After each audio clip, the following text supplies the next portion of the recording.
हुकुम tiger का हुकुम. But இதுக்குள்ளே படத்தில் வராது டெலிட்டில் ஒரு scene போயிடுச்சுன்னாக்கா truck flip ஆகுறப்போ Yogi Babu உள்ளே இருப்பார்.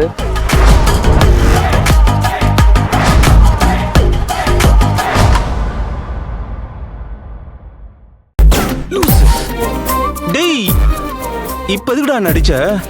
ஏன்டா யார் யார் பேரெல்லாம் சொல்ற? ஒரு ஆங்கிள் கூடவா உனக்கு இது என்ன மாதிரி தெரியல? என்ன உன்ன மாதிரியா? எங்க காட்டு பாரு நல்லா. ஆமாண்டா, இன்னொரு ஆங்கிள் உன்ன மாதிரி தான் இருக்கு. இருக்கும்ல. இது யார் வரைஞ்சாங்கன்னு தெரியுமா? நீயே வரைஞ்சுக்கிட்டியாடா? இது அனாமிகாவே வரைஞ்சதுடா. அவ எதுக்கு உன்ன வரையணும்? ஏன்னா நீ ஒரு முட்டாள். அவ மனசுல நான் இருக்கேன். என் மேல இருக்கிற லவ்ல அவ ஆசையா என்ன வரைஞ்சிருக்காடா.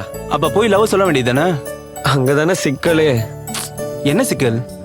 அவளுக்கு என்ன முழுசா பிடிச்சிருக்கா இல்லையான்னு தெரியாம லவ்வ சொல்றது ரிஸ்க் மச்சி.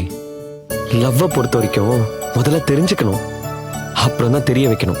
சரி, சார் அதை எப்படி தெரிஞ்சுக்க போறீங்க? அதான் தெரியலையே. ஏன்டா டேய், அதுக்கு தான் கையிலேயே ஒன்று இருக்கு, அது போதாதா? இது டிசைனா? நீங்க பண்ண போற அனிமேஷன். என்னடா சொல்ற? இப்போ நீ தானே சொன்ன ரோ ரியான்னு 2 பேரை வச்சு ஒரு அழகான லவ் ஸ்டோரி ரெடி பண்ண போறேன்னு. ஆமா. அப்படின்னா ரியாவை எப்படி லவ் பண்ண வைக்கிறதுன்னு ரோ மூலமா நீ கேளு. அதுக்கு ரியா மூலமா அனாமிகா பதில் சொல்லுவாள். அதை ஃபாலோ பண்ணாலே உன் லவ் சக்சஸ் தான் வச்சு. ஆமால, இது நமக்கு தோணாம போச்சே. டேய் நீயா இப்படிலாம் யோசிக்கிற? பரவாயில்ல, உனக்குள்ளே ஏதோ இருந்திருக்கு பாரு. அதான் லவ் பண்ண ஆரம்பிச்சாலே மூளை ஃபீஸ் போயிடும் சொல்லுவாங்க.